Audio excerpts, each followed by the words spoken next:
Welcome to Talk Show, ABC Talk Show. Real. Welcome to ABC Real Time Talk Show.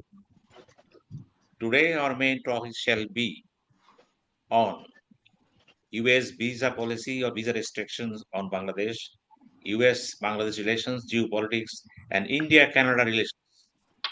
And first of all, let us introduce each other. Well,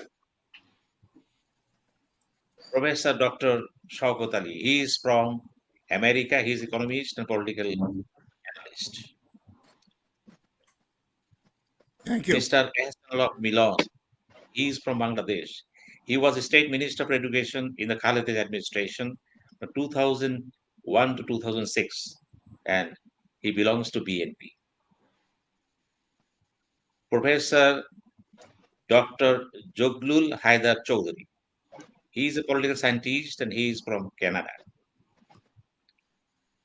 Professor Forhad Hossain. He is from Bangladesh. He is an educationist and a political analyst.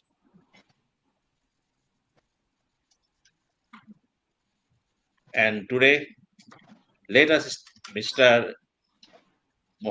Barrister Abu Baker Mullah. He is a renowned jurist in the United Kingdom, is known to European Union also. He is from United Kingdom. Thank you for having me here. Let us start our discussion on this issue. Well, Mr.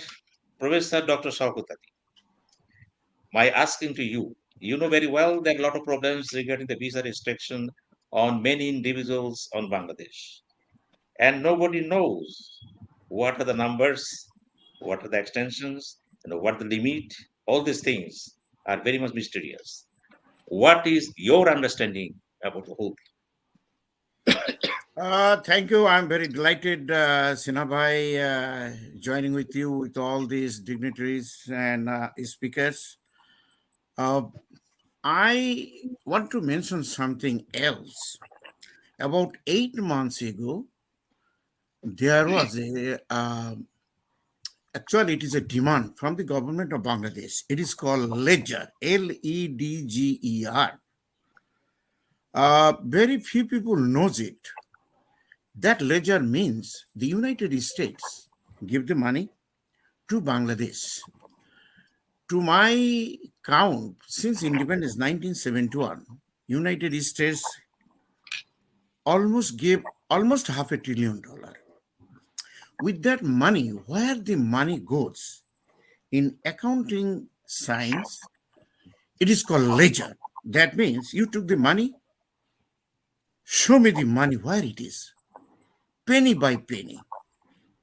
This document, when they started, I was a little bit shocked and surprised. What is the meaning of it?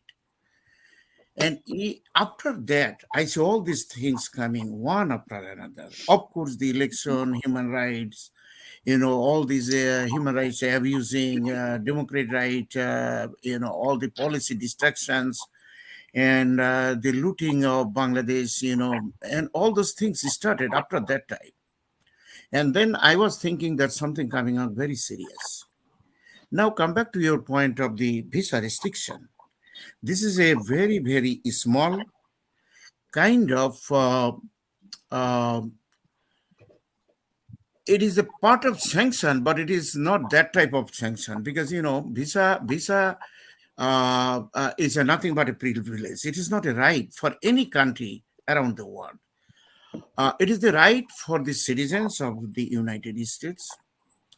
But when they do, that African subnations and Central American countries around the world, instead of economic sanction, I think they found that, especially State Department, they found that it is easy to bar certain people.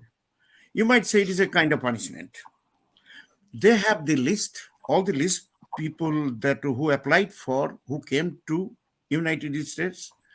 Therefore, it is easy for them without damaging a big understanding or relationship with that particular country. So they started this thing And I think for a country like Bangladesh, it's not very good thing to do. But I think there is no other way to restore the democratic principle, human rights, a fair, free elections, to stop a dictator or a fascist attitude of a government or exploiting the peoples. This is the first, I call it is a first salvo. This is the first round.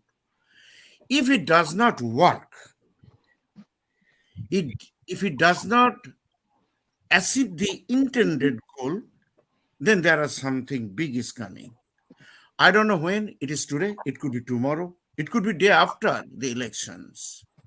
And if it that happen, definitely we will be loser. I mean, the Bangladesh will be a losing concern in terms of everything. Say, for example, the United States, the way they are going slowly, I think that means actually to correct the government policy without hurting the economic interest of that particular country or a friendly relationship. So if it does not work, then the economic sanction could be imposed, which is we have seen already against Russia or Iran or some other countries around the world. And it's devastating. The United States, because all the terms of trade agreement, it is all in terms of the dollar terms, and dollar is the reserve currency around the world. So to rectify the government policy, especially Bangladeshi government of Awami League, if they don't get the awareness, if they don't follow certain principles, the big thing is coming. Definitely, I have no doubt about it. So it depends the act and activities of the government. For example, the government, the United States could easily impose economic sanction against a Bangladeshi manufacturer. They can impose the restriction to political people, which is under now visa restrictions. They can put economic sanction on the government activities or government policies or any banks. So those kind of things is more devastating. And I hope the government, current government of Awami League, they will learn the lesson because of the small steps they have taken by the United States government. If it does not work, as I said earlier, that intended goal, if it is not achieved, then the whole nation will pay a heavy price. I will stop it. Thank you for asking the question. Thank you very much, Dr. Showkat Ali. Mr. Zuglul Haider Choudhury, you are from Canada, you are a political scientist. As a political scientist, what is your study, please? Well, thank you, Sinha Bhai. Thank you, honorable viewers and the learned panelists. Well, actually, Showkat Bhai has correctly said was the impact, was the probable or possible impact of visa policy, and he has just clarified. I don't think that I need to add something else. But the thing is that if you right now, if you look at the polity of Bangladesh, if you ask yourself what's going on in Bangladesh, the answer will automatically come from yourself that a lot of things are going on. The number one going on is the visa restriction. Everywhere people are talking about visa restriction. All television channels, electronic channels, print media, they're engaged with the analysis of visa restrictions. So it implies the whole thing, the gravity of the problem is easily understandable from the discussions and analysis of the thing from all quarters. But right now, I believe that right now Bangladesh is under attack, but this is not a military attack. You all know that. It's the visa attack or visa restriction. you know that visa, this is an instrument of foreign policy. This is an instrument of diplomacy. And right now, America is using visa policy as an instrument of human rights. In order to establish human rights, in order to establish citizens' rights, in order to establish the voting rights in Bangladesh, America is imposing visa restrictions. And the reason is very known to us. In the last two elections, this 2014 and 2018, Bangladeshi people at large could not vote, could not choose their representatives. As a result, there is a vacuum between the so-called elected representatives and the people. People did not vote. There are some people sitting in the parliament, they claim that they're elected representatives. There's a big gap. So in order to bridge this gap, America, as a leader of free world, as a leader of individualism, as a leader of laissez-faire economy, America cherish the goal of free market economy, freedom of speech, people's voting right, citizenship rights, and voting rights and citizenship rights at large. These are human rights as well. If you look at the Universal Declaration of Human Rights, you'll see that people have the right, absolute right to choose their own leaders, own representatives. This is very much human rights and citizenship right as well. So this is the first thing. This one, they are trying to do this. Why America is trying to do this? First of all, this is a declared policy. They said that they want to promote democracy in Bangladesh. And how come it will happen? It will happen. They are saying that if anybody, any institution, any political party try to hinder democratic, free, fair, and inclusive election, he will be fallen under visa attack, under visa restriction. So if you look at the number of the people who are under visa attack, you'll see that the number is not very big, but the people who are being attacked, they are very influential, and that is very significant. And the visa attack on them in the American minds, this is very significant in order to ensure free, fair, and inclusive elections. So this is one thing. And if Bangladesh do not comply with this visa restrictions policy, still Bangladesh do not rectify itself, and as Showkat Bhai correctly said, other embargoes are coming. It's not impossible that Bangladesh will have to face trade embargo, other economic embargo, anything else. It could happen. But why it is happening? If you look at the politics of Bangladesh, you will see that the political system, being as a student of political science, the political system of Bangladesh is not working. It is on the verge of collapse. As you know that, as a political science, you also know that a political system, from domestic and international environments, or increasing demands for overhauling the political system. So last two elections, people could not vote. So major opposition political party, they are demanding for a caretaker government or election time government or interim government to conduct a free, fair, and inclusive elections. But it's a demand. This demand is being supported from international demand to international environment too. This demand is from domestic environment. As well as international environment, you see, America is now putting pressure on Bangladesh. Other EU countries are putting pressure on Bangladesh. And other civilized countries are putting pressure on Bangladesh for holding a free, fair, and inclusive election. That means people's domestic demands are being supported by international environment, international support. But unfortunately, as you know that, demands and support, demands are not enough to keep a political system running. In order to keep a political system running, you need to have the support from the ruling authority in order to make a decision. But the ruling authority totally failed to endorse people's demand. As a result, the increasingly demands, the number of demands are getting more and more and more, and it is getting together and try to put tremendous pressure on the political system.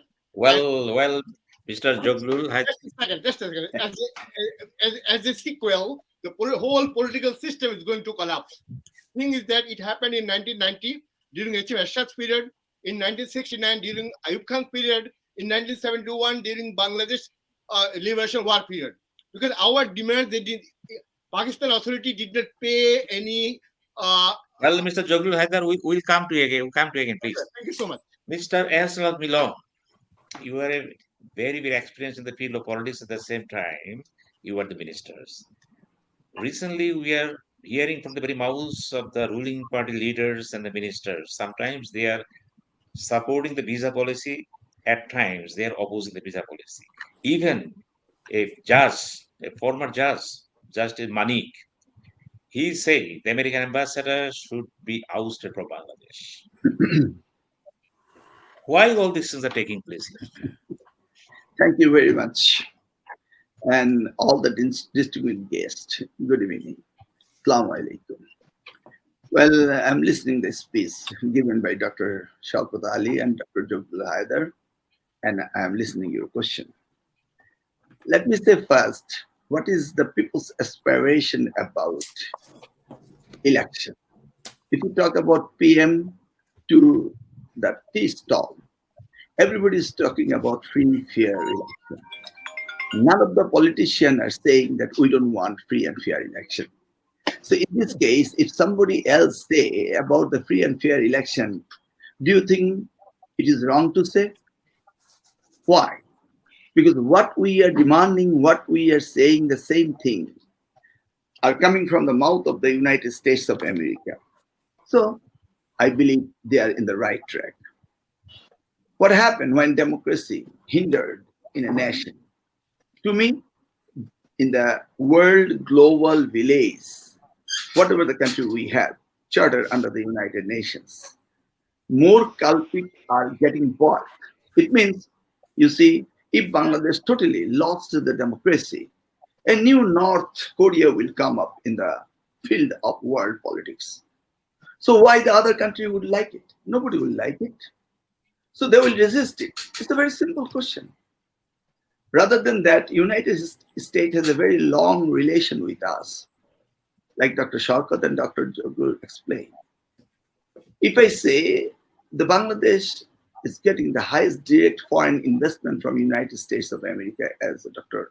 Showkat said earlier, do you think they're getting their return back home? No, not at all, because we have a dollar crisis.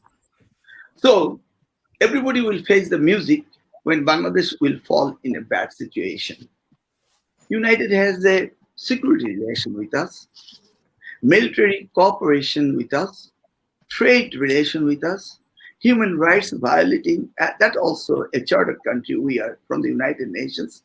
So if the human rights is violated, they have the rights to talk.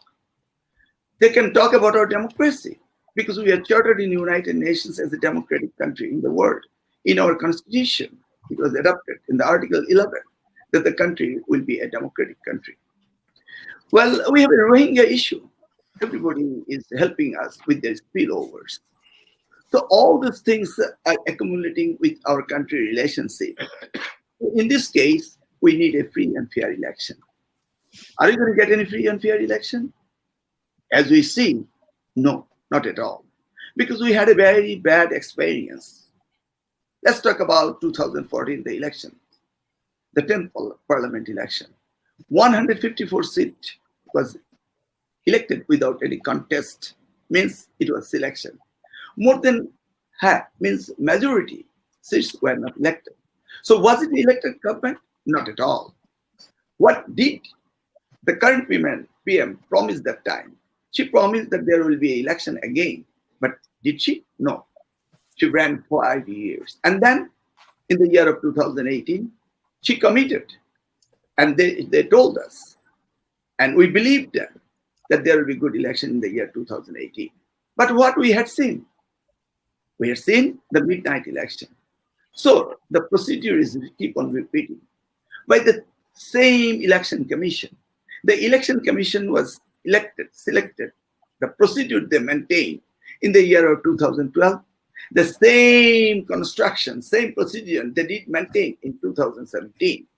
In the year of 2022, they adopt in the constitution the procedure to elect the election commission, but the same thing, which one they did it last time.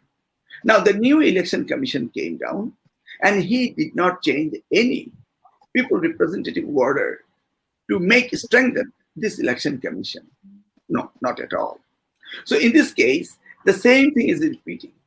So that is the reason the European Union observer team will not come in this country, because they understood there is no change had made yet. So this is the problem we have. Now, people are talking about why they put this visa restriction right before the election. I don't say it's right before the election. I would rather say in the year of 2014, in the 10th parliament, the first 5 elections, and then consequently followed by the 2018, the same election. So now it is after election, because the restriction will give those people who helped Army League to get in power in the year of 2018, means the 11th parliament election. Also, they consider who did this activity in the year of 2014. So that's how they evaluated them, and they put on sanction and put on election visa restriction on us after 2018, after getting all through details and having a good research that which way we are heading towards. Now, if the same thing happened again in the year of 2024, can we afford, or the World Committee can afford, another culprit will born in the world arena without democracy? So that is the reason they won't allow it. Rather than that, the Biden government, before they get elected, they have a policy. They will work out for democracy, human rights, and removal of corrupted people in the world arena.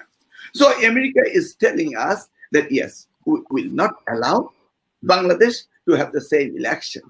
And they warn us clearly. They started talking about this 1.5 years ago. And the European Union, the ambassadors, they're visiting our election commission back and forth several times. And we're seeing a lot of United States officials, high officials visiting Bangladesh and reminding the country to go for a free, fair, inclusive election. But it seems to me that the country's leaders, means the Army leaders, they don't care. They're telling, hey, we're not going to go to the United States. It's a 20 years long flight. Even the Prime Minister also saying the same thing. I don't understand. You all gentlemen are citizens of Bangladesh. A foreign policy of a country cannot be made in the morning and in the evening. There's no manufacturing house like that. If we don't want to keep a relation with the United States, we should have think about this thing earlier, and it should be brought on the table, and the government will follow. All of a sudden, America puts sanctions on us, and we're saying we're not going to go to America. I don't see this kind of thing the people can allow. Well, what America is saying, the aspiration, the people's demand, and what the United States saying, we're saying the same thing. Now, come to the point, the question you asked me about the retired justice, Mr. Shamsuddin Manik. He said we should expel the U.S. ambassador from Bangladesh. Well, if U.S. ambassador said the same thing, what would you want to say? I mean, so are you going to expel all the people of Bangladesh? Not at all. Now, come to the next point. Visa restriction is their internal matter. They're talking about their internal jurisdiction, internal administration. If they say, I'm not going to allow you to come to the United States, well, that's their country. That's their law. They will do whatever they like to do. Why I'm going to say, if you say that you are not going to give me a visa, I'll expel from the country? I don't believe a retired justice can say this kind of word, which I believe is very, very, I don't have the word to say what he is saying. Well, now come to the main reason. In the geopolitics of Bangladesh, we're getting much more important and stronger. So we should capitalize this thing. We should milk this thing. But instead of milking this, we are rather putting away opportunity. Doing this thing, the country is near to a pothole. If you talk about our financial matter, we had in the year of 2021 nearly $48 billion we had a reserve. Now we have only 21.5. We don't have any reserve for importing for 3 months. So you see, the next second loan of the IMF, $4.5 billion, we might not get it. So what would be happening in our country? You are living abroad, you don't know the country's prices are getting so high. Every day. Even we don't get a hilsha from the Padma River because there's a Ukraine war. And we are not getting any eggs because there's a Ukraine war. The chicken are not delivering eggs for a Ukraine war. This is a situation. The potato, we are exporting potato. Now for the Ukraine war, we don't have a potato. And every day dollar prices are going up. I guess today it is now closely 120. Every day it goes up and up and up. So we are heading towards Sri Lanka. Not that Sri Lanka is returning our $200 million. Already they returned with the interest of $200 million. We are heading towards the Sri Lanka, what they faced few months ago. So in this situation, who you are putting in trouble? The citizens of the country. And United States are trying to rescue us, to bail out us. And in this case, we are cursing United States and all over the world. And in the meantime, you see, the order for the garments industry is getting almost near to the half. So what will be happen? Within a few days ahead, the industry will be shut down and the huge workers will come in the street. I don't know in Bangladesh what will be happen within the next 2 weeks. Wait for that day. My dear friend, Mr. Dr. Showkat Ali, he is staying in New York, and Dr. Zuglul Haider, you are in Canada, and Mr. Barrister Abu Baker, you are in UK, you are in the same state, but we are your family members, we are your brothers. We are staying here in a jungle-like country, and you know. Well, Mr. Milon, we'll come to again. Thank you, sir. Mr. Barrister Muhammad Abu Baker, you are a very, very vocal about the whole thing, and at the same time, you are coordinator of Jamat Islam units in Europe. What are your observations? Thank you very much again for having me here, joining with the distinguished guests. Visa restriction is a sign of a couple of measures the United States and the West has put in plan. The visa restriction has come at the very beginning. Why is this visa restriction? You know, the West, USA, Britain, and the European Union, they have adopted and enacted Magnitsky law. It has many names in various parts of the West. With that very act, they adopt some measures. For what? For restoration of human rights, rule of law, justice, and democracy.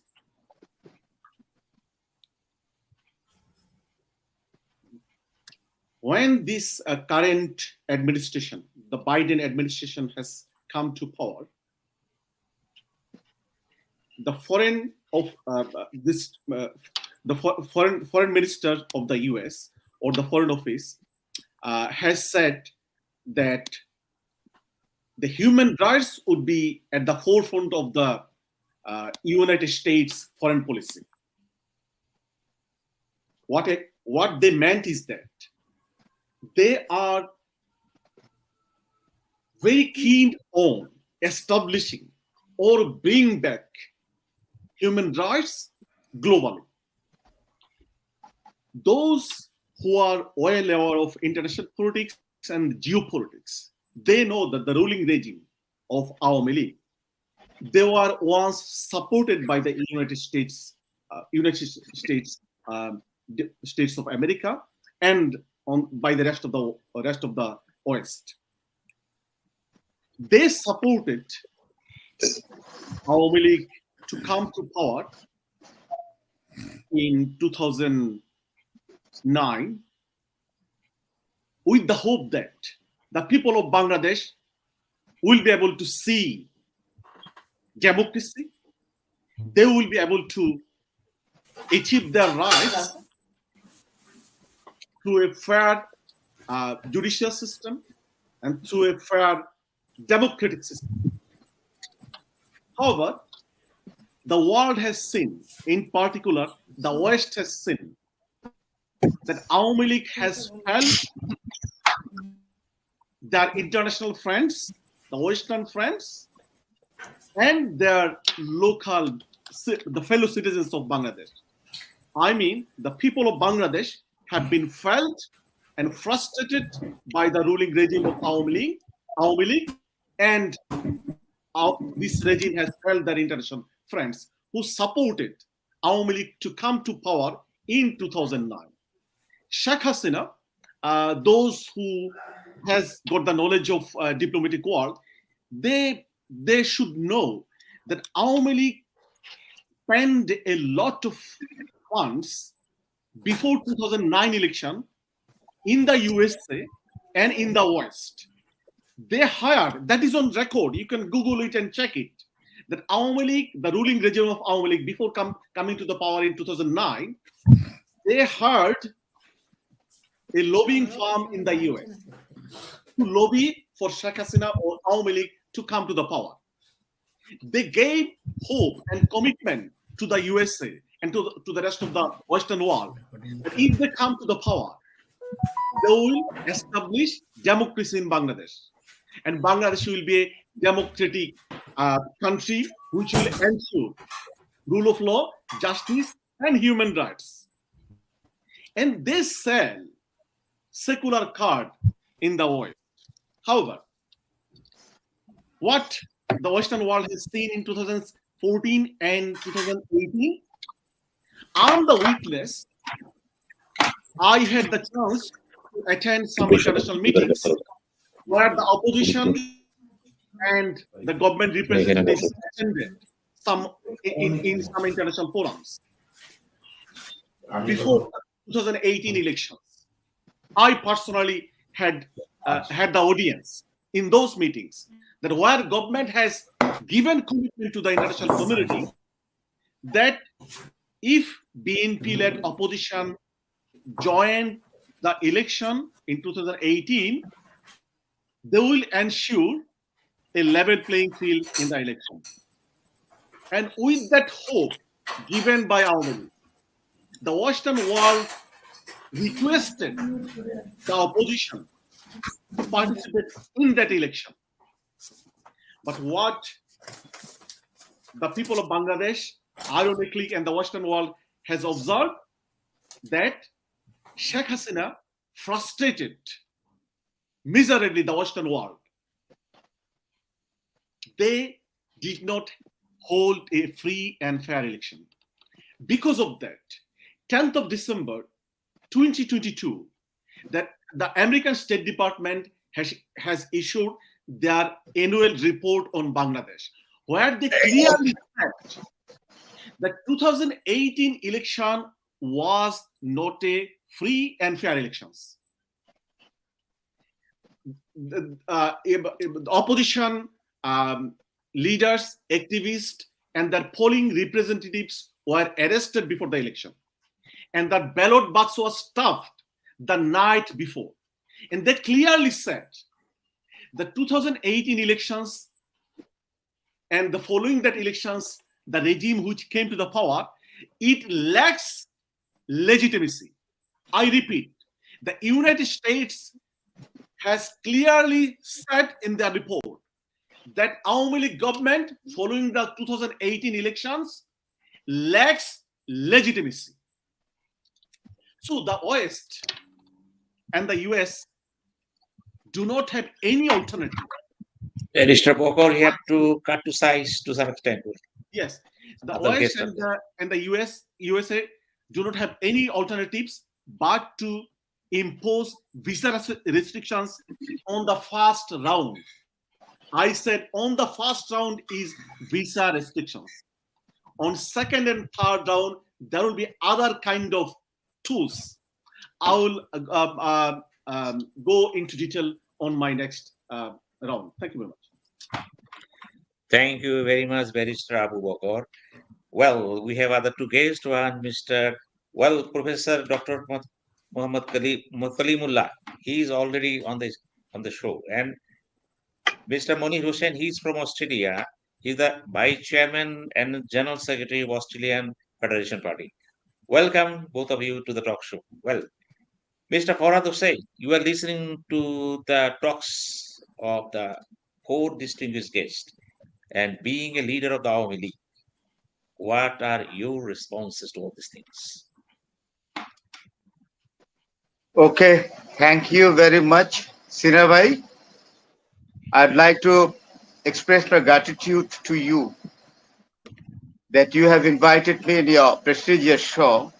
I'd like to convey my salam to all honorable guests participated in your show.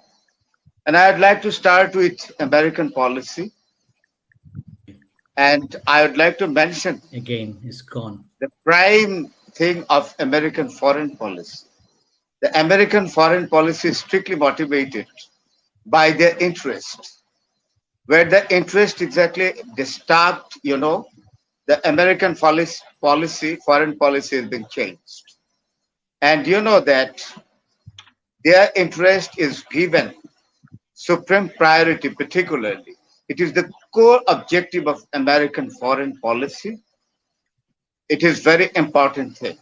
And there is a verse like this in American foreign policy that interest is the priority. There is no perpetual friend, but the interest is perpetual. That is the prime objective of the American foreign policy. Now, there is a buzzword particularly, not only in Bangladesh, but all over Asia and also all over the world about the visa policy of the United States of America on Bangladesh.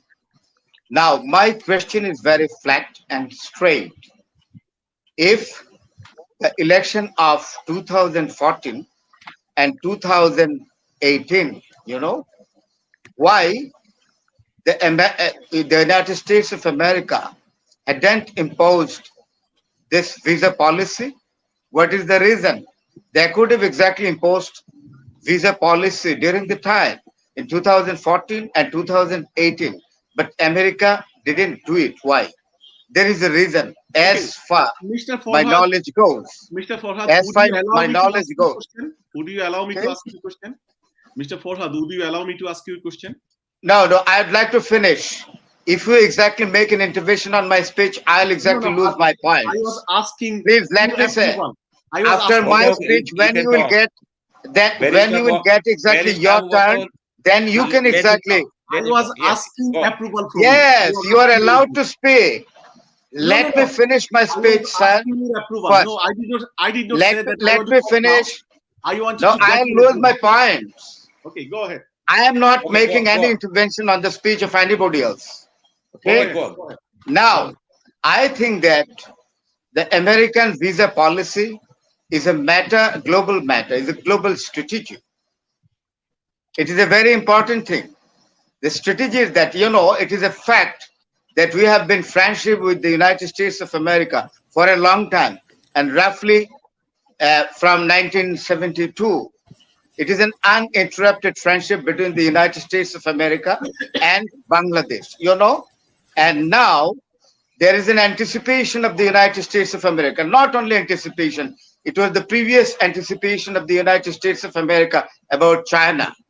The Chinese emerging power, particularly in the status of superpower, to control the Asian region and exactly to control the world trade is a matter of danger, is a tangible threat to the United States of America. And that is why visa policy being imposed by the United States of America on Bangladesh is a kind of strategy exactly to entangle Bangladesh, particularly in the side of the United States of America, to make another wall, another wall for China. That there are some US military establishments in Asian countries. I'd like to mention about Japan. In Japan, more than 100 US military establishment. In Philippines, not less than 50 US military establishments. In South Korea, and so even a Palau, a small country near Philippines, it is also noted by the United States of America, exactly with an objective of installation of the military basement. What is the reason of these so many military bases, particularly in Asian countries, in order to make a blockade before China? And visa policy of the United States of America is not merely to compel the government of Bangladesh to conduct a free and fair election, because United States of America by this time has come to know that the present government of Bangladesh is quite determined exactly to conduct a free and fair election. Even then, the visa policy and the gossiping of the visa policy is going on. It has been a buzzword in the sky of Dhaka, all over Bangladesh. Why? The government has made it clear that the government is committed and determined to conduct a free and fair election. What is the reason? We have to, I think that in the visa policy, the United States of America has got a far-reaching sentiment and thinking. Now, Mr. the Forhad, relation between India and you short in his Mr. Forhad. the United States of America. Yes, you know that few days ago, Mr. Modi, the Prime Minister of India, had been given a warm reception in Washington, D.C. by American President Joe Biden, you know. But what happened in Canada? You know, there is an assassination of a Sikh diaspora. Mr. Forhad, we will come to the point. Not yet. Should I stop here, sir? Yeah. Should I stop here, sir? Yeah. I will come to again. Okay, thank you. Thank you very much. Perhaps I have made clear what is the sentiment, real sentiment of the United States of America, particularly Thank you. on imposing visa policy in Bangladesh. Okay. Thank you. Professor Kalimullah, Before you are a before very you go vocal back voice to- in the talk show world, in the world of talk show. So what is Thank you, sir, for your kind words. your opinion about the whole things, Mr. Kalimullah? I will come to Abu Bakr. I will come to you, Mr. Please. Yeah. Mr. Kalimullah. Yes, please. So, I beg my apology. I was late in joining because I was in the middle of another talk show in Canada. So it's over. Now I'm very much with you, and I promise I will stick to this program till the end. I have sort of listened to Barrister Abu Baker and our beloved talk show mate, Mr. Forhad Hossain, and got the impression that we have diametrically opposed views which have been put forward on the table. With reference to visa dictum and sanction of the United States of America, with reference to Bangladesh, I'd like to say that the United States of America has done a lot of homework before embarking on this venture. They have decided to come up with the declaration of sanctions on our elite force RAB as such, and 7 members who served in RAB and were serving been targeted, and the list were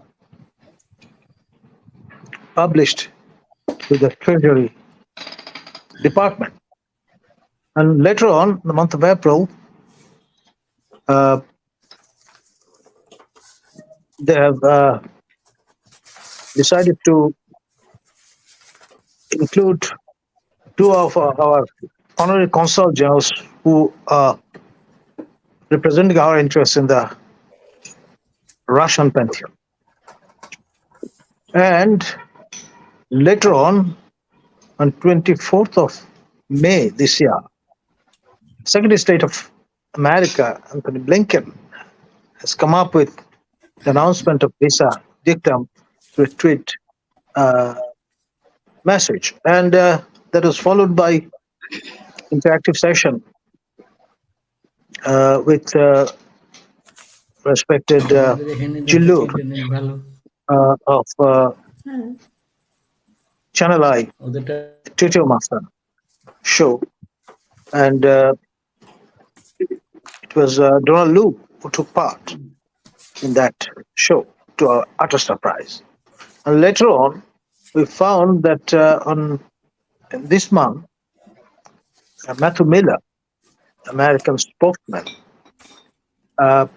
spelled out that the visa dictum has already been announced. Now is the time to implement. And he declared that from that very day, they have started implementing it. And again, to our utter surprise, we found that Donald Lu interacted in synchronized manner with our esteemed newspaper, the Daily Star. And further on, Mr. Brian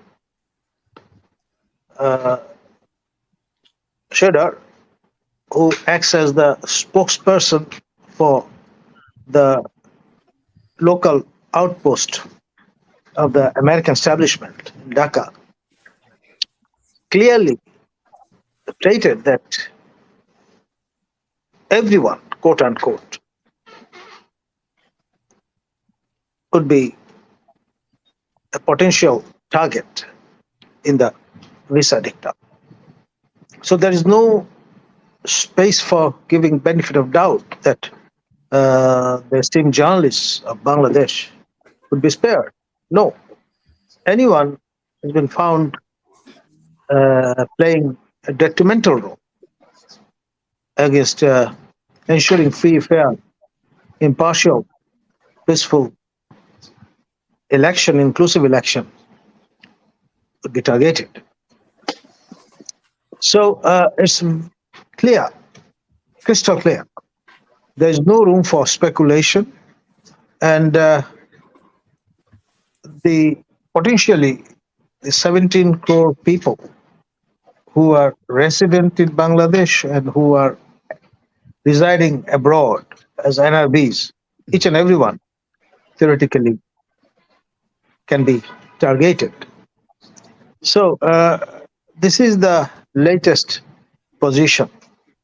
And on the part of the establishment here in Bangladesh, those who are running the show, they are giving a little damn to what America thinks. Even the daughter of the father of the nation, Honorable Prime Minister, Sheikh Hasina, has clearly spelled out that she doesn't care.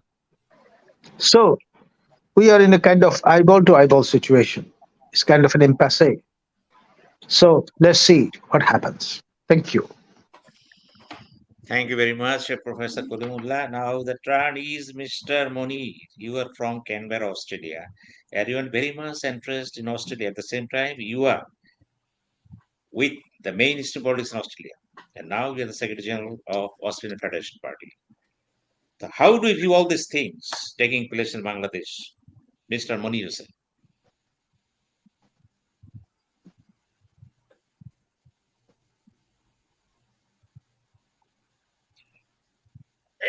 I think Mr. Munir Hossain is having problems, technical problems. But Dr. Showkat Ali, you are the first person. You listen all these things, all the statements they are having. Mr. Presenter, what is your observations on this? Mr. Presenter, at the same time, I request you not to deal with the visa policy. It is over all the time. There is Abu Baker. You will have only 3 minutes time. You wanted to refute some logic put forward by Mr. Forhad. Please. Okay. Basically, I do not want to refute as such. I wanted to ask him a question. Can he substantiate his claim that what America did in the name of visa restriction, it was due to their own interest? It was not for the interest of the people of Bangladesh. It was not for the democracy, for democracy's sake. Can he substantiate his claim? And I have another question to him. Does he know that Biden administration foreign policy are clearly different from than that of Donald Trump foreign policy? Does he know Biden administration, from the very day they came to the power, they said categorically on 24th of February 2021 that human rights should be at the center of Biden administration foreign policy? Does he know that? If he knows it, that American government this time during Biden administration time has made democracy, rule of law, justice, and human rights are at the forefront of their foreign policy, how come Mr. Forhad Hossain makes this sort of claim that America has policy for their geopolitical interest? Can he prove what he said, that America, not for democracy, on human rights, full 100% honesty and sincerity, American government has did it for their geopolitical interest? Can he prove that? Or will he follow a political rhetoric adopted by the ruling regime? Thank you very much. Well, thank you very much, Barrister Abu Baker. Now we'll go to Mr. Professor. No, I want to have the answer from Mr. Forhad. Can he prove it? Well, Mr. Forhad, you will have 2 minutes time, please. Am I? Should I start? Yeah, 2 minutes, only 2 minutes. Yes. I'd like to convey my honor to Barrister Abu Baker, my brother. The thing is that America is maintaining equally the human rights everywhere in the world.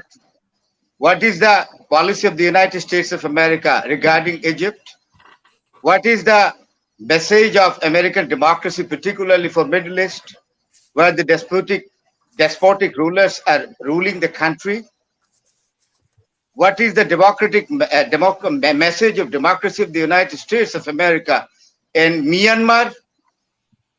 So, the United States of America is dispensing the message of democracy, particularly according to his own wish, whims, and particularly motivated strictly by his own interest.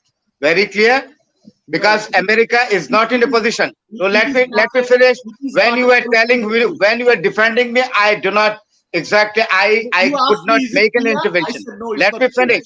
America is not equally taking the message of democracy for every country. The country, the 21st century is a century, is a century of information technology. So even staying in Bangladesh, I am in a position to know what is happening in the administration of Joe Biden and what is the real message of democracy of the United States of America towards the world. Okay. Thank you very much, Mr. Forhad. Well, thank you very much. Okay. Will you allow me to respond? You listen to everything.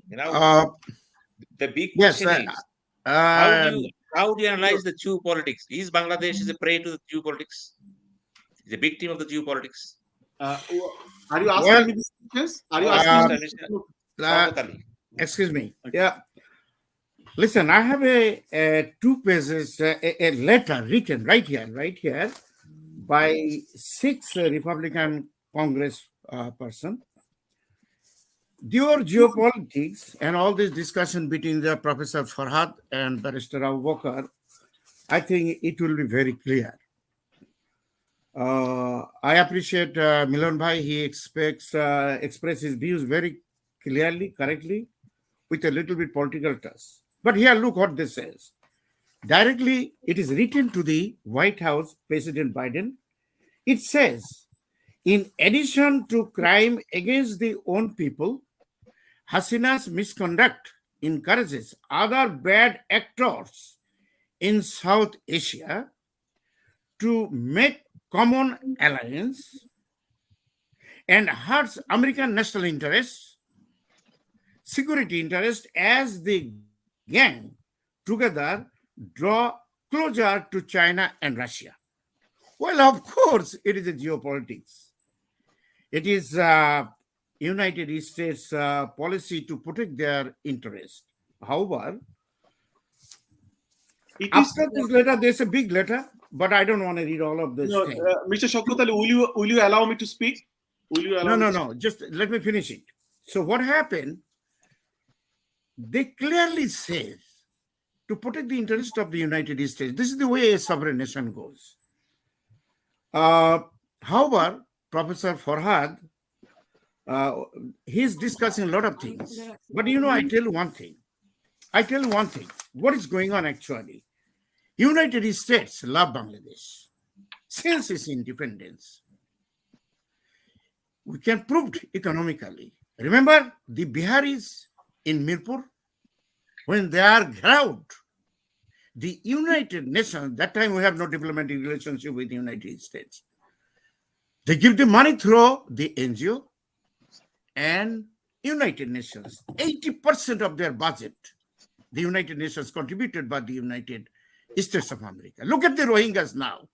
Last week, they give you 174 million. This is in Bengali, we call it a mukta money. It's a free. You don't have to pay it back. Since independence, it's over $500 billion.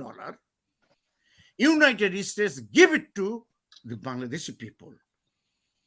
Across the government, I mean, whatever, it is BNP, Ershad, military dictator Ershad, or all those people, because they love Bangladesh. Peter has knocking everybody's door, bringing this country together, helping to restore the human rights, to give the democratic principle back. Remember one thing, 1978, President Zia Rahman came to the United States with the invitation of President Carter. You know why? What is the reason behind it? It is the economics. President Zia Rahman at that time opened up the economy. It is called open market economy. When India was following the centralized planning of Russian and Cuban model, when Nepal was under the kingship, when Thailand was under the kingship, and all other areas were kind of tyranny. In that type of things, the situation, President Zia opened up the economy. You remember that. Denationalize the Baksali policy and open up the economy. United States love it. Look at what you're talking about, visa. Why are you crying for visa? There's more thing to come, brother. Think ahead. What the letter says, the Congress people, they clearly says the Sheikh Hasina government is bringing all other, Southeast Asian gang leaders together and bringing the Bangladesh closer to the China and Russia.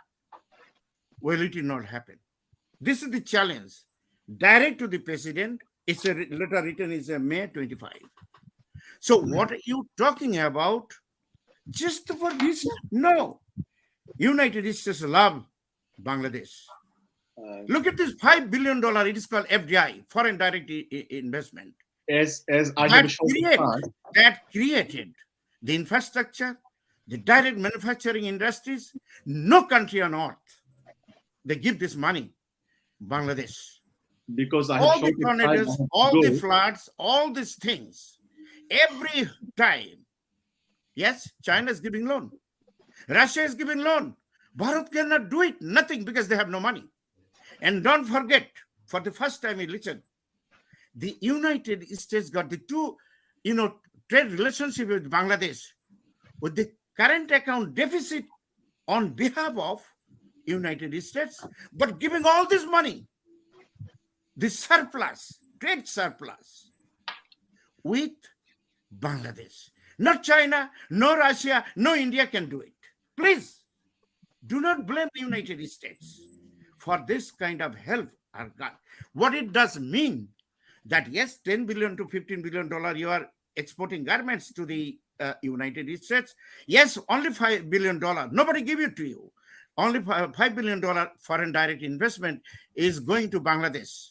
Pakistan, India getting much more than that. It's a different discussion. India and all those countries cannot afford to give a FDI. On the other hand, India is taking $5 billion from Bangladesh with hard currency in terms of dollar for just the, to get this salary.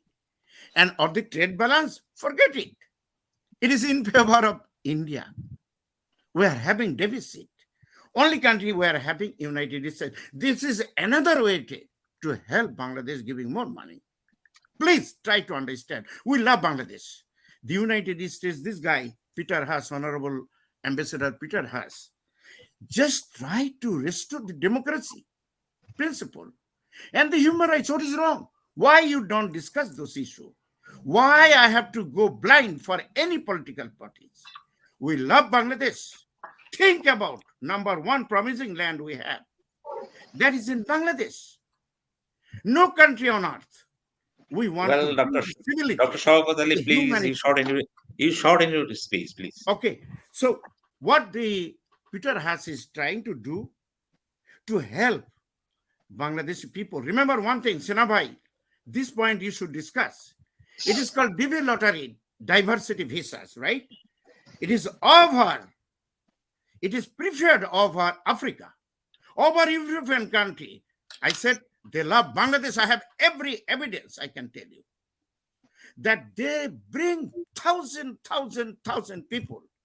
I was at the beginning, I told brother Ehsanul Haque Okay, Milon, thank you very much. I will come to you that again. time we don't have anybody. Now we have so much doctors, so much business people, and everybody is doing far better than anybody. Okay, thank you very much. Dr. So Showkat Ali, I will come to you again. I will come to you again. Yes. Sorry, one line. United States, the way Professor Forhad says, that United States going against Bangladesh. No, maybe the government of Bangladesh, the current fascist government of Bangladesh, not the people of Bangladesh. Thank you. Thank you. Mr. Dr. Zuglul Haider Chaudhary from Canada. You listen to Mr. Showkat Ali, and he made a very fiery speech in favor of USA. Mr. Sinha MA Sayeed, Sayeed, Bangladesh at the same time. So, what are your opinions, please? as I said before, that I have short of time. Can I beg 1 or 2 minutes and then I can go with all of your permission before Zuglul Haider and everybody else? Okay, Sinha, if you allow him, I'm okay. Okay, go on, please. Okay. 2 particular questions surrounding our discussion today, in straightway to Mr. Forhad, as he represents the ruling regime.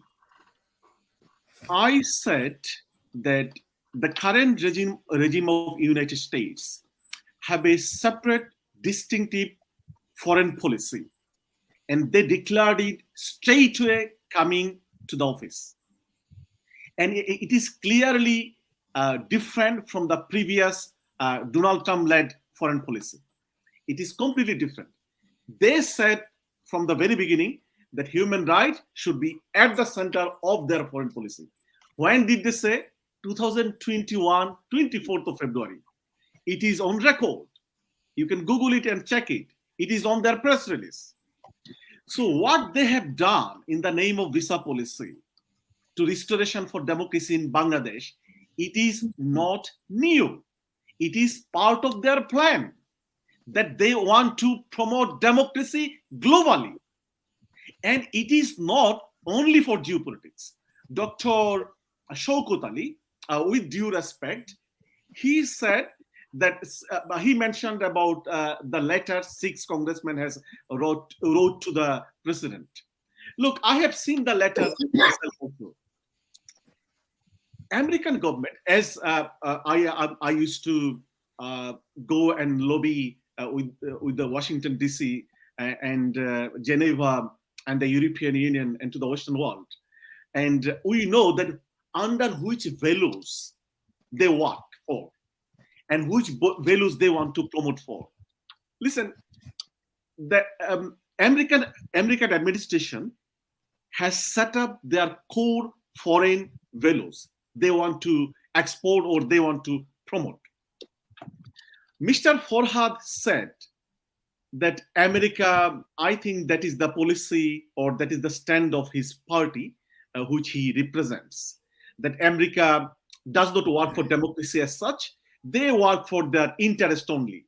Dr. Showkat Ali kind of supporting that view that America is in Bangladesh, or what they have imposed, the visa policy, it was part of their geopolitics. No, with due respect, it is not part of their geopolitics as it might seem following the letter by 6 congressmen in May 2023.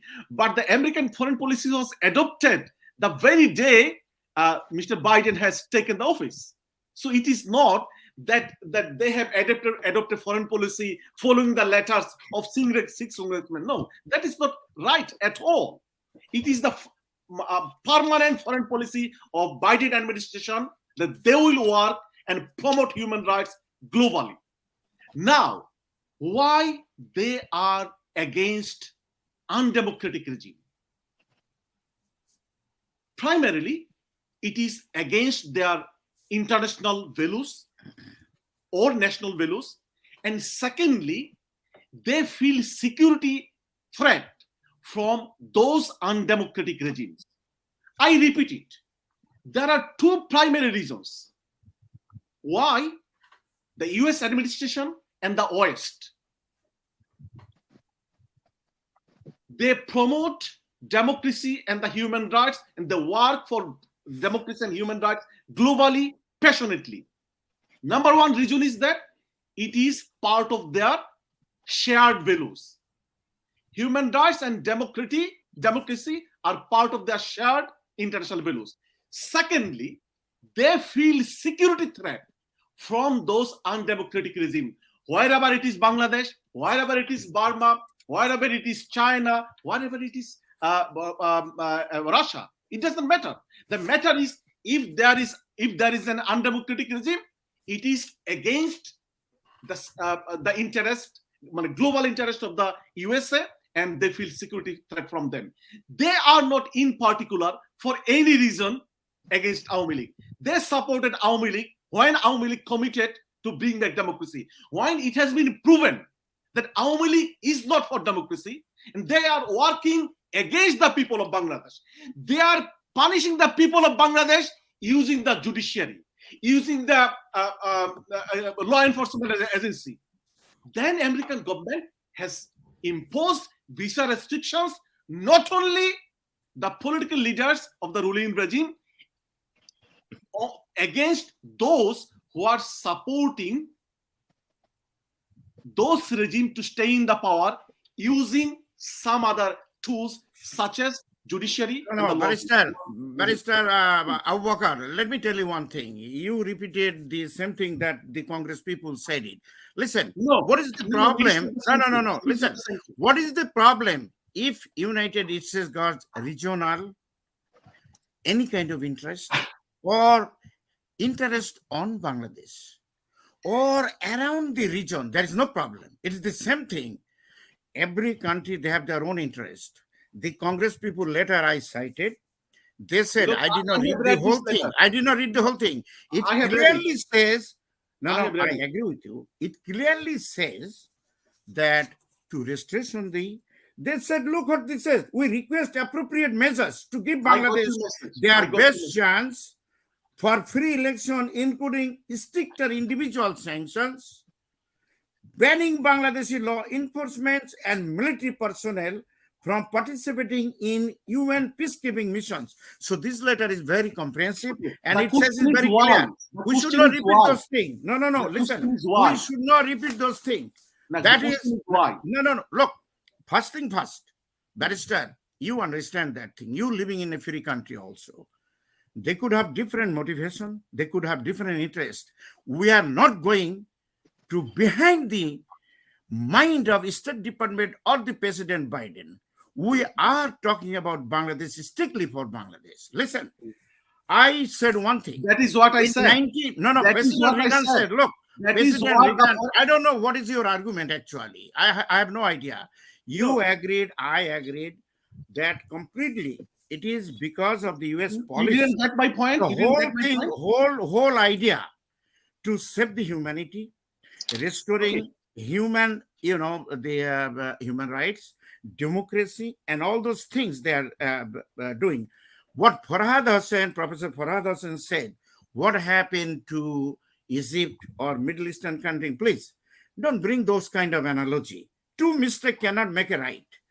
Here is the thing. A prevention is better than cure. I'm telling you right now, visa restriction, the way we cry, I don't want to say, Mr. Showkat as Ali, Professor Kalimullah would said, you allow me to let's see what Would you allow happened. me As Professor Kalimullah said, a fighting between the Prime Minister of Bangladesh or the United States, and let's see what happened. I don't want to wait for that. My point is, the United States love Bangladesh, and they love the peoples of Bangladesh. They give you thousands of people to come free visa, which is called diversity visa. Brother Milon was here. He knows that. Thousands of people came here, and we sent so much remittance and opportunity to help Bangladesh. So why you guys somebody is trying to go against the United? Oh, he did this. No. It's a very small steps without hurting the interest of Bangladesh economy. A visa restriction is a part of a big policy. If it does not work, you will see big salvo very soon. If it does not intend the intended goal, this policy. Listen one thing, President Reagan, it is not in the book. I heard it from his own mouth, and I am telling you right now, not in the book, you will never get it. The quotation is this: United States speaks softly but carries a big stick. I call it a Bangladeshi bamboo. Okay? They speak very softly, give more times to achieve certain goals. If it does not, then the big salvo is coming very soon. We don't want to happen in Bangladesh. We love, this is our country. We don't want to see the people suffering, 160 million people. But the history will tell you one of the days. Professor Kalimullah studied very nicely all the histories. One day it will tell why the US policy, visa restriction, or the sanction, or economic embargo, or economic sanction came. What is the reason behind it? For whose interest? Who is the reason in the history? Geopolitical interest. It is Who will bring those kind of sanctions? My goal, my point is, you are all delighted, highly enlightened people. We should not wait to happen that things for Bangladeshi people and their sufferings. If our discussion helps, Professor Forhad Hossain can go easily tell them that do not try to put a sanction, which is joking. The Prime Minister of Bangladesh here in New York, which she did, she said she does not want to travel 23,000 miles to here in the United States. She said, how dare a Prime Minister of Bangladesh has said that the peoples of Bangladesh will put a sanction against the United States. Oh, yeah? Listen, I heard in the United Nations speech by Gaddafi, Hugo Chavez of Venezuela. I heard all other dictators came and said that, you know what happened? Within 2-3 years, they are kaput. They finished. I hope it will not happen in Bangladesh. We are a very small country. We are doing good. And economically, we are a very promising country.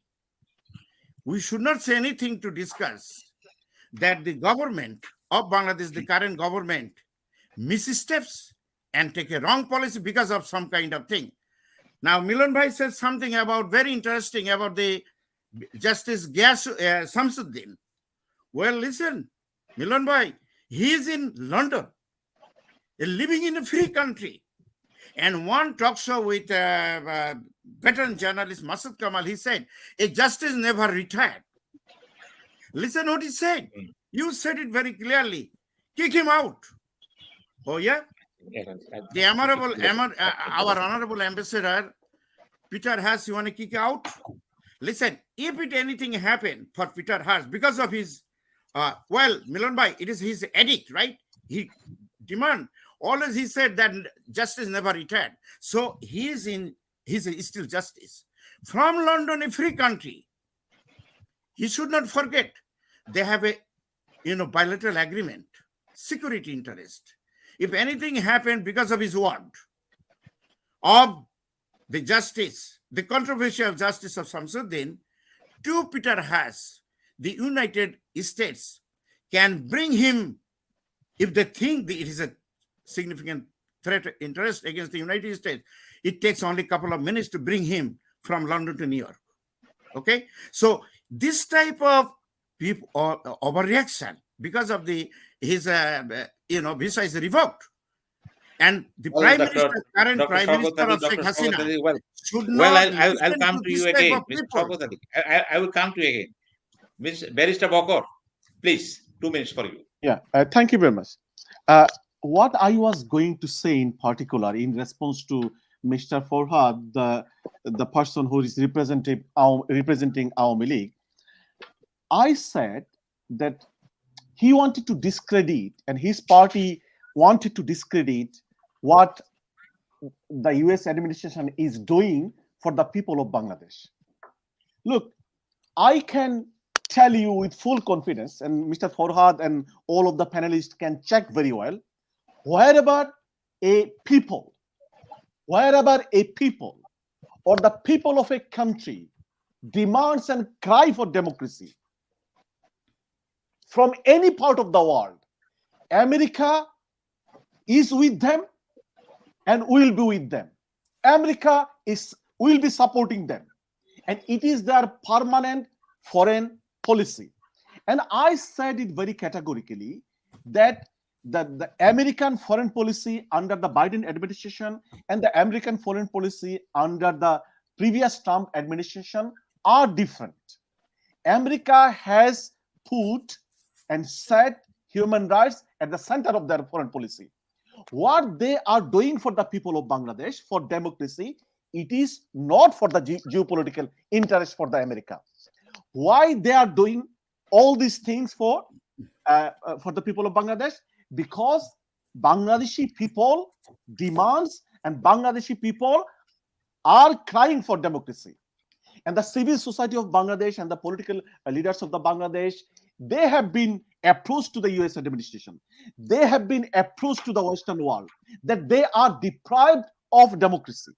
This is one reason. And second reason, as I said, that the Western world think and consider that if there is a regime where there is no democracy, where the perpetrators or the offender of human rights are there, they should be brought to justice according to the Magnitsky Act. It is their law. It is the law of UK. It is the law of European Union. It is the law of America.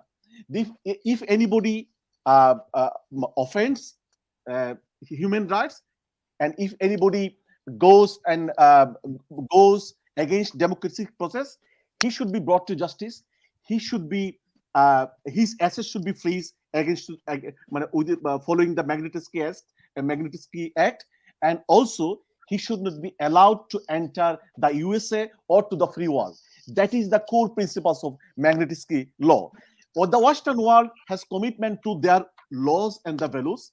It is not, as I said, I repeat it again, it is not only for the geopolitical interest of what America might have in our area.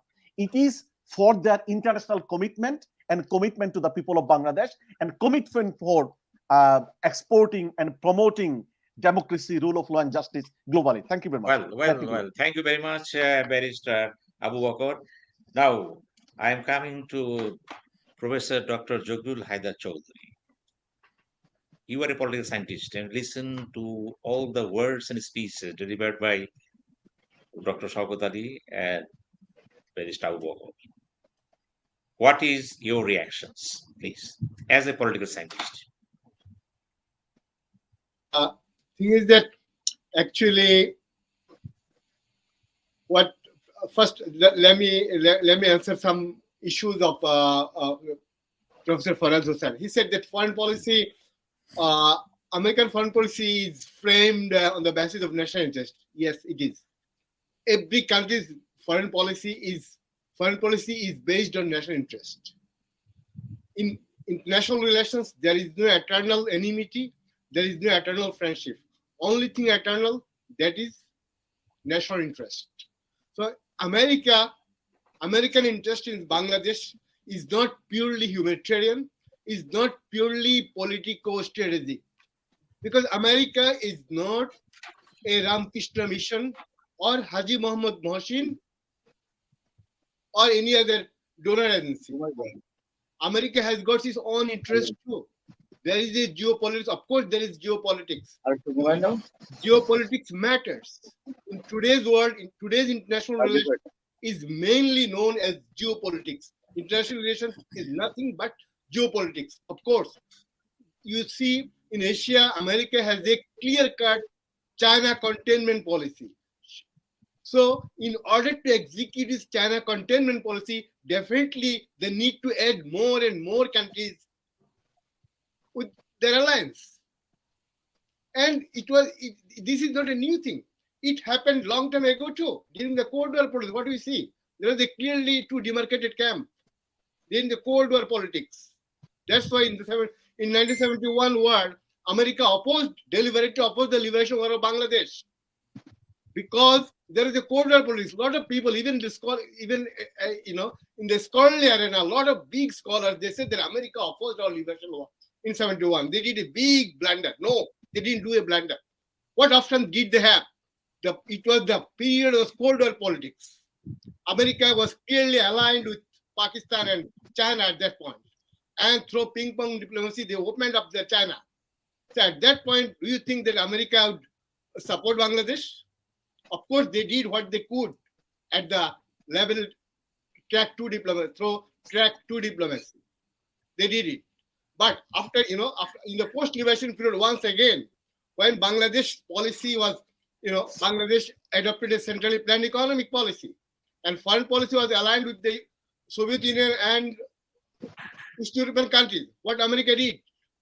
America opposed us because our policy and their policy were not identical. The core values of Bangladesh and core values of America was different at that point. That's why Bangladesh was called international basket case. Some people call bottomless basket, although this is not true. They said international basket case. And again, when Bangladesh opened up its economy through Ziaur Rahman's diplomacy, that in order to open America, Ziaur Rahman invited Muhammad Ali Clay, and he had a fighting in Dhaka, the display. And after that, he went to Washington DC and wrote a letter to Jimmy Carter. He wrote like his letter with me. He wrote a letter, Honorable President Carter, Honorable Carter. Last week I went to Bangladesh and had a meeting with President Zia. Next week, President Zia will come to our capital and I will accompany him to the White House. And at that time, National Security Advisor was Mr. Brzezinski. And Brzezinski wrote on the letter, that letter I have it. He wrote that this is the latest ploy of President Zia. Anyway, this time I will give him full marks. And this is how Bangladesh established its diplomatic relationship with America. Before that, what is his name? Amar Khan? Amar Siddiqui. Bangladesh ambassador to the United States. He was Awami Leaguer. But in Zia's time, he was ambassador too. He tried several times to see the Vice President of the United States of America. But American Vice President didn't allow him. He said that what is the use of seeing Bangladeshi ambassador unless American Vice President wants to see a lot of third world ambassadors. That is how he was denied. And finally, Ziaur Rahman, by inviting Muhammad Ali, he got the opportunity to reestablish our relationship with the United States. And again, Ziaur Rahman introduced domestically and internationally, he introduced free market economy domestically and internationally aligned with the West and Muslim world, and at that point, China too. And this is how our relationship developed. Therefore, the point I'm going to formulate here is that foreign policy is not something put. You have to make your foreign policy based on your own interest. That is what I'm saying. So what America did, partly in their national interest and partly humanitarian interest. You know that at this point, the point I just left before, at this point, America put, embargo on some people who are going to create disturbance, trouble for arranging a free, fair, and inclusive election. Why? Because at this point, America knows that the people's aspiration, hopes and aspiration of this country is that they want to have a free, fair election. They want to choose their own representative. They want to establish a democratic system. So that is the reason that is identical with American interest. As long as American interest is identical with our interest, we have no problem. Here, there is an economist here, Professor Showkat Ali is here. He knows well that in a free market economy, the price is determined through the intersection of demand and supply curve. Demand, the intersecting point determines the price level. So this is how here, the same thing, our demand and their supply, our demand, the point which will intersect each other, that will be the, determining point, the determination of relationship between United States and Bangladesh. If US policy is in the interest of Bangladesh, if it is identical with the people's aspiration, we are going to go with this.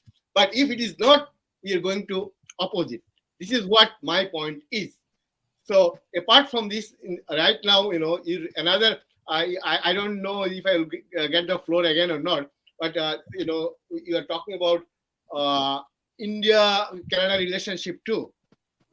I'll come to you again. Okay. At this point, I want to say thank you. Thank you very much. Thank you very much, Mr. Milon. For a long time, you are keeping mum, just listening to all these things. And Dr. Showkat Ali quoted you several times. It means you have said something which carries tremendous significance to us. Thank What you, is sir. your overall realization, please? I'm listening all the statement now given by all the learned people. But sometimes I got surprised that whether we do understand our own problem internally, domestically, or we don't understand. That is my question.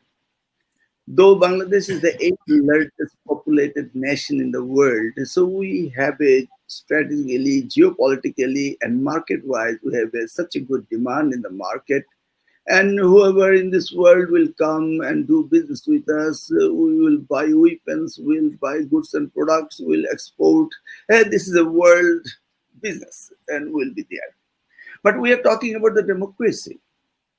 If the democracy hindered by whoever that is, it means we, the citizens of the country, lost our voice.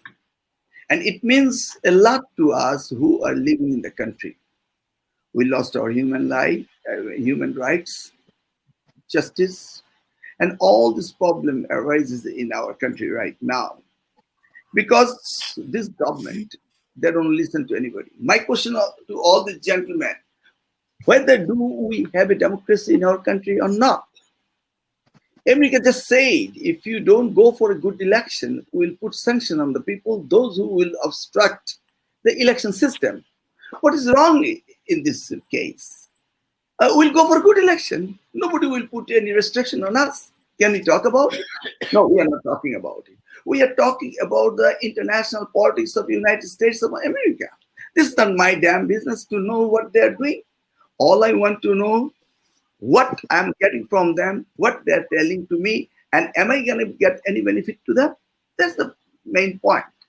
Now, well, learned people are talking about something, they're comparing with the other countries, what is going to in Iran or Iraq or Arab Spring or Saudi Arabia or Israel or whatever it is, you are talking all those things. Why America is so much interested on us? I don't really care why America is so much interested on us. Am I giving my island to them? No, we're not giving anything. Are they inventing invasion in our country? No. Are they taking our land or anything? No. They're just coming forward to help us and to tell us that, yeah, we need a good democracy to be a good friend of your country. Is it mean anything wrong? Why this government is shouting so much? I don't understand. You give a good election, they are not going to say anything. But how come you will give good election? Do we trust this government? Not at all. In the year 2014, is there any good election? Was there? No, there was no good election in the year of 2014. Or in the year 2018? No, there was not a good election at all. So, can we trust this time on them? No. What is the formula for the election, for a good election? Who get away of this good formula for a good election? The Awami League. Why we're talking about all those things in the United States? No, I don't think so. It is the right thing to discuss. All I understand, we the citizen of the country, we all want a good election in the country. So our aspiration and the United States, what they're saying is the same thing. I don't say they're not talking the same thing. So let's talk about the good election and good future of our country. So in this case, a lot of discussion came in forward. I don't really care about it. You talk about the American ambassador, you want to expel him, or you want to attack him, doesn't matter. Bangladesh could do everything. Do you remember Marsha Barney Cat in the year of 2018, 4th August? She was attacked by Awami League leaders in Muhammadpur Iqbal Road. They can do anything. This is called Awami League. So we are looking forward to see this Awami League will not attack even this, Peter D. Hatch. They're afraid of the security problems. You know, after the sanction, they lifted the security guard of this American embassy, all those things. Well, Biden's had a conference 2 times for democracy. That convention, Bangladesh was not invited. Why? It is simple for us. Do you remember in the year of 1970, in the Pakistan time, we had election, and that election we won. We got on 167 seats, but we couldn't get back in power. That's the reason we started our freedom, isn't it? If it would have been different, rather we could be in the power of Pakistan. Is there will be any Bangladesh? No, there was no Bangladesh. The Bangladesh was born only for democracy, nothing else. So we have to remember that. We forget about our history. We forget about our past. We are just talking that how could we stay in power? Why Awami League wants to stay in power without having a proper democratic system? Okay? So if they are so powerful, if they have so much support in the street, why then to go for the good election? They are not talking about the good election. If we remember in the year 1991, the election for doctrine of necessity in Bangladesh, there was a good election. And in the year of 1996, there was also a good election. Not, I'm talking 15 February. 15 February, BNP went for election only to pass the legislation in the House about the 13th Amendment for the caretaker concept adopted by the BNP government. For that reason, Awami League came back in power. So was it wrong? Nothing wrong. And in the year of 2008, there was a good election. 2001, there was a good election. But in the year 2008, that was not a caretaker government. That government prolonged for 2 years. In the caretaker concept, they never said that the government would be staying for 90 days. No, they made it 2 years. All right, that's passed away. And then Awami League government came and they put a 15th Amendment and they abolished the caretaker government concept. Why did they did it? After that, now we see in the year of 2015, there was no election. So the United States did not say anything because they are waiting and to see what is the next election. So they waited to the next election in the year 2018. Again, there is the further election, midnight election. Nobody addressed that election. Even the Japanese ambassador a few days ago, he said he heard there was a midnight election. Even the last election, Chief Election Commissioner said, if you take EVM machine, there will be no election for the midnight. Everybody agreed about that. Everybody knows about that. That there's no democracy, there's no election. So we are talking about the election, only election. So now, America is coming here, what their business, what their interest. Why you let them come here to be with an interest? All they're saying, what I am saying, they are raising my voice that we want democracy.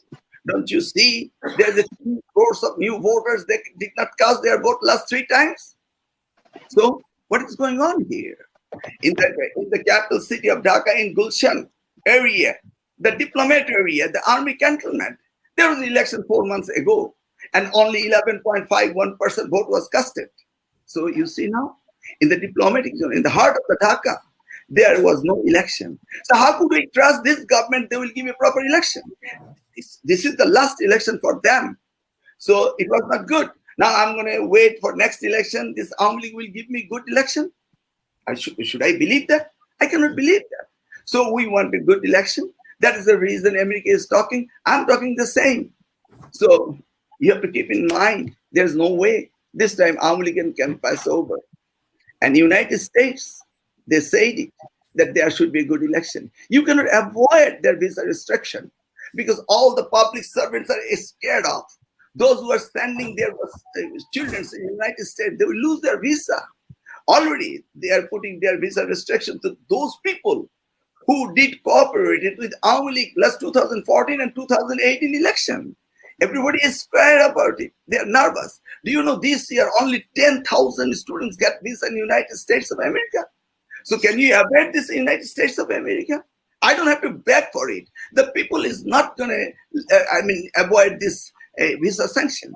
Everybody understood. Only a few people who were blind Awami Leaguer, who were stolen our money, who were sending the funds of our country in other countries.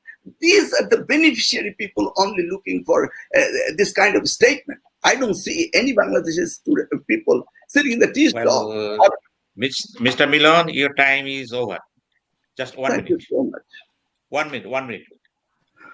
Well, you extended my time 1 minute. Well, all I'm going to say, the coming election will be 2024.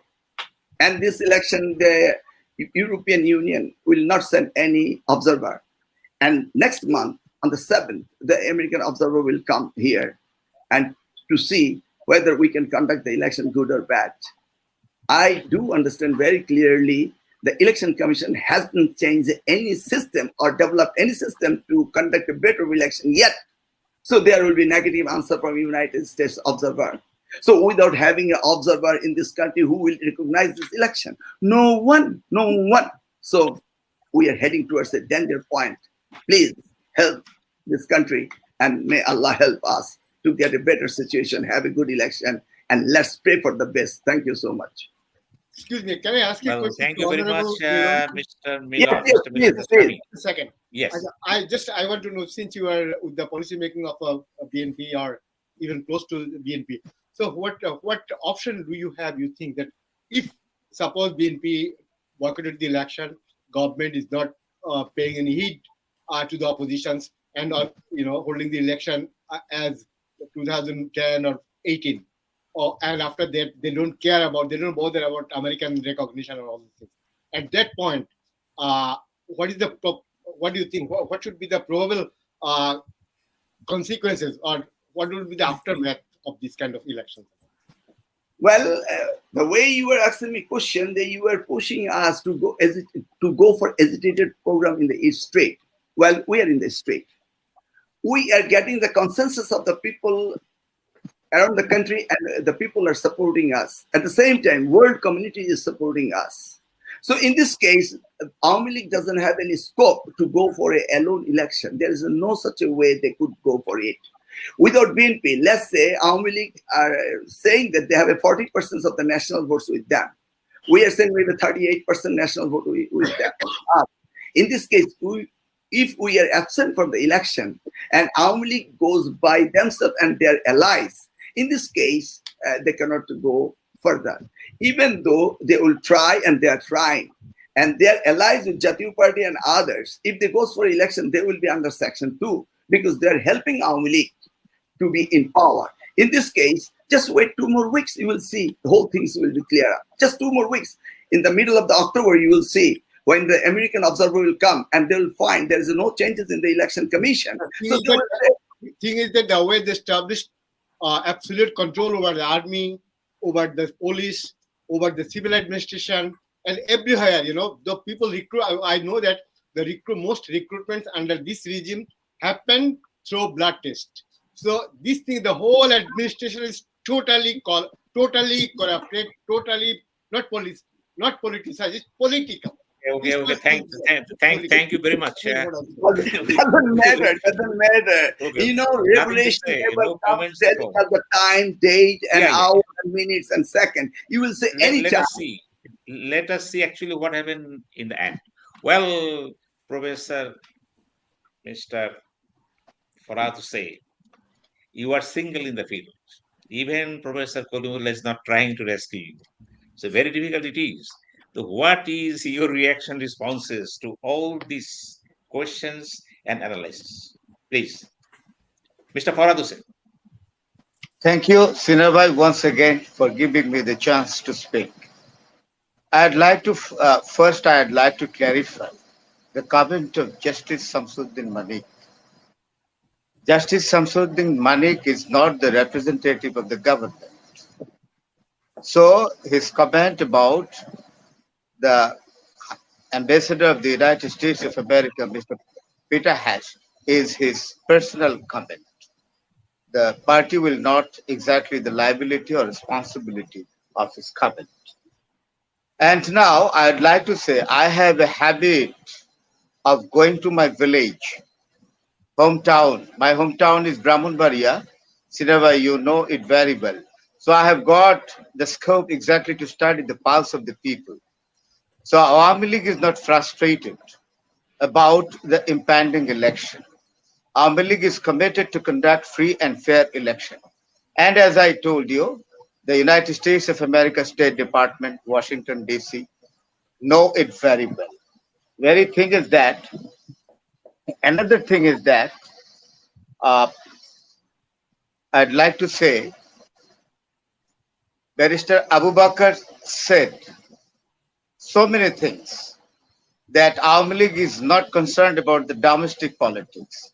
Awami League is concerned with something that is to have the opportunity to continue in power.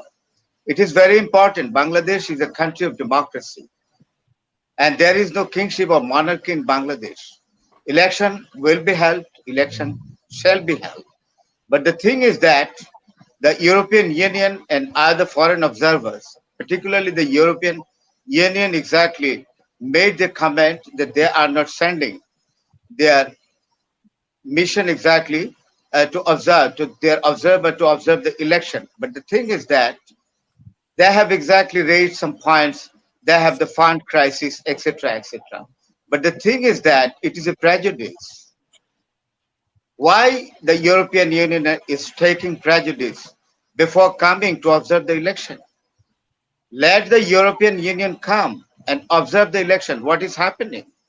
So before the conduct of the election, why the European observer or other foreign observer take the prejudice like this? It is, I think that it is a kind of creating a certain kind of negative impression, particularly in domestic domestic matter, in domestic way and in international way. That is very important. And other thing is that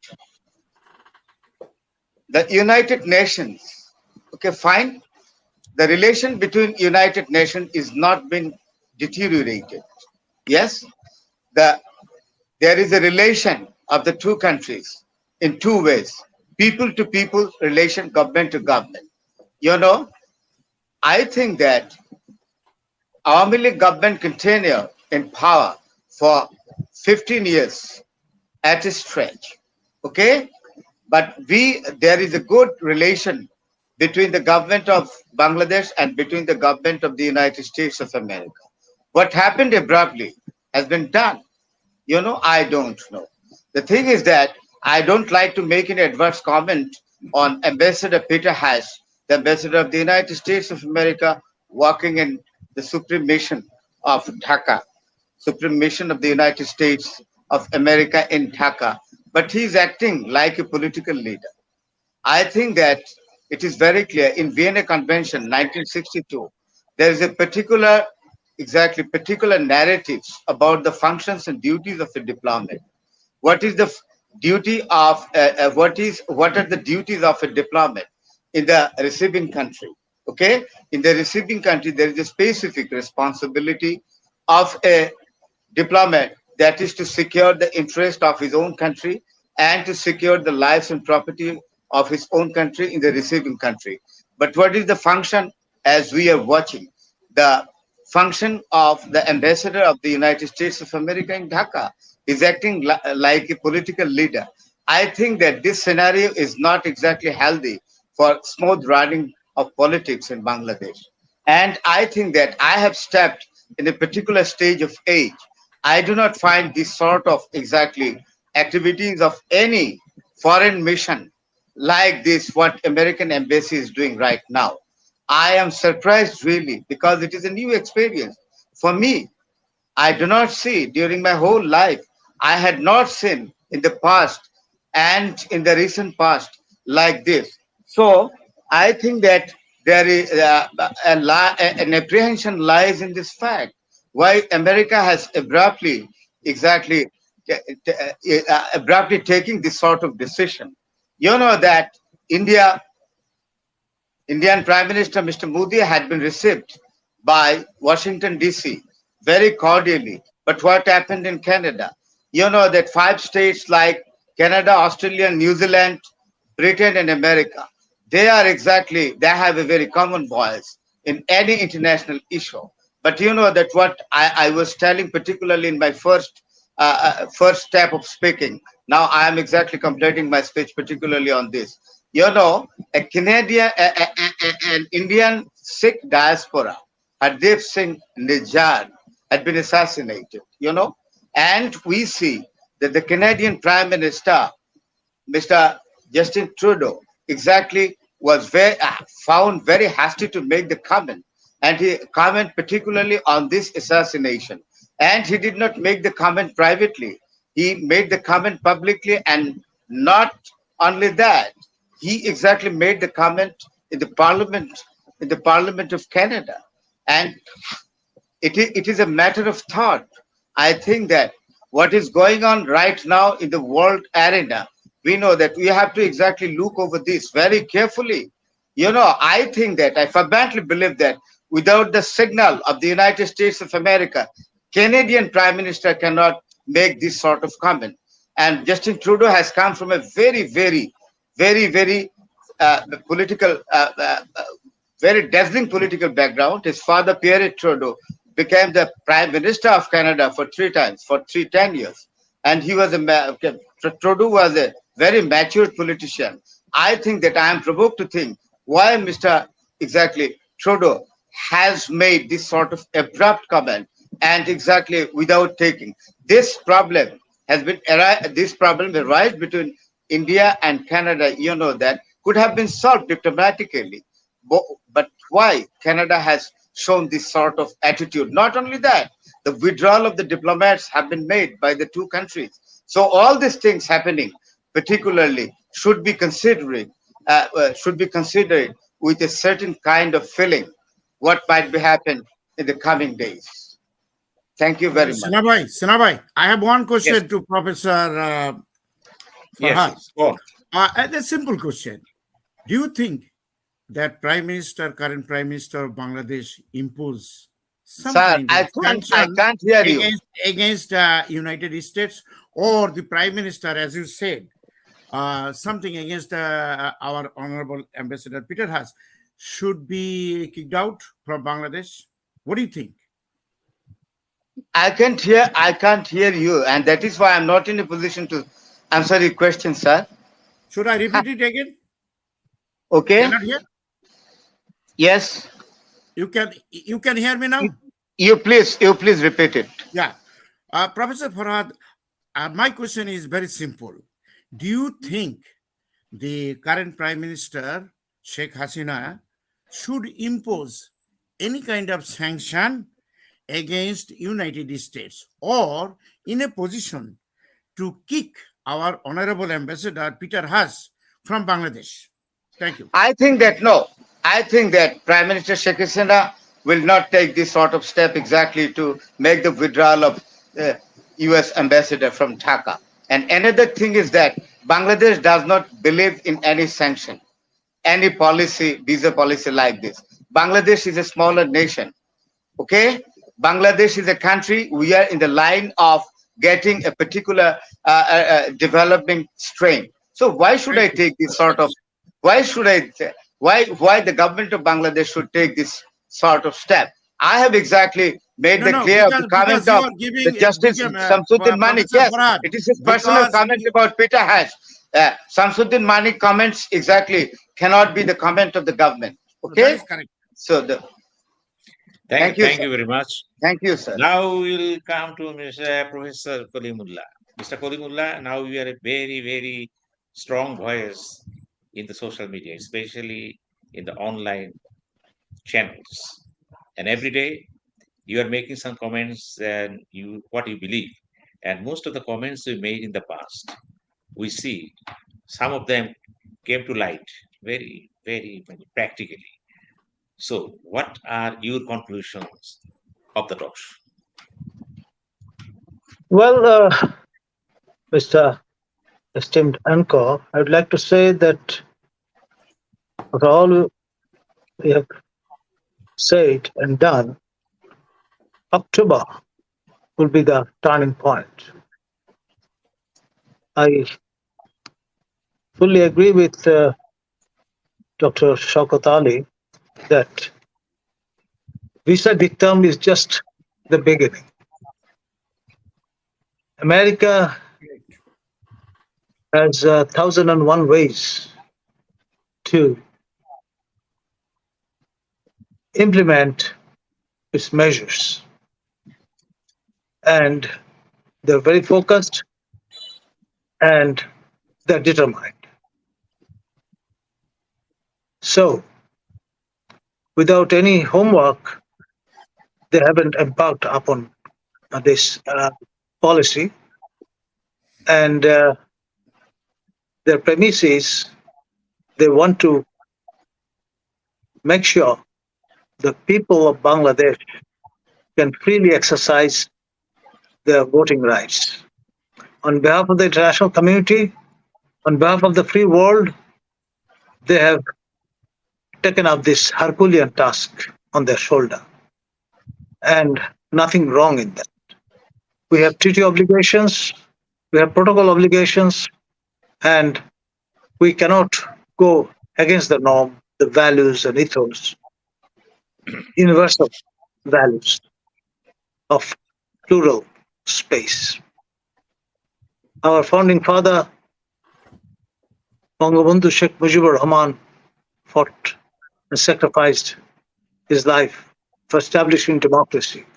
So, we, the citizens of Bangladesh, cannot be denied of their rights, democratic rights. And America is acting as the custodian, the patriarch of the free world. Thank you very much. Well, thank you all. And before ending the talk show, let me summarize what the guests expressed openly. And there is no denying the fact that if you do summarize the whole thing, so we got that Bangladesh is at a stage of critical juncture because Bangladesh is not moving very well at this time from the point of economics, from the point of politics, political culture, everything, business, trade, and commerce. And so at such situation, it is the responsibility of the political parties and political leaders to pave the way for better advancement of politics and democracy. But what will happen to us, we don't know because of visa crisis, visa policy, and geopolitics. Bangladesh is at a very, very, very, very critical juncture. And who will rescue Bangladesh? Wonderful. My brother Ehsanul Haque Milon says, let us pray to Almighty Allah. And I also say, this is a time to raise your hands to Almighty Allah. It is only Allah who can save us because there is no denying the fact. Because political leaders in Bangladesh again, they failed. They could not implement the hopes and aspirations of the people of Bangladesh. They could not put into practice the dream of the people of Bangladesh, the dream of the independence of Bangladesh, dream of the freedom fighters of Bangladesh. All these things taken together. We have to say one thing is that let the political parties and political leaders think these days are not the last days. Days ahead of us are more important for us. And thank you very much, Rob. Thank you. Thank you. Thank you. Thank you. Thank you. Thank you.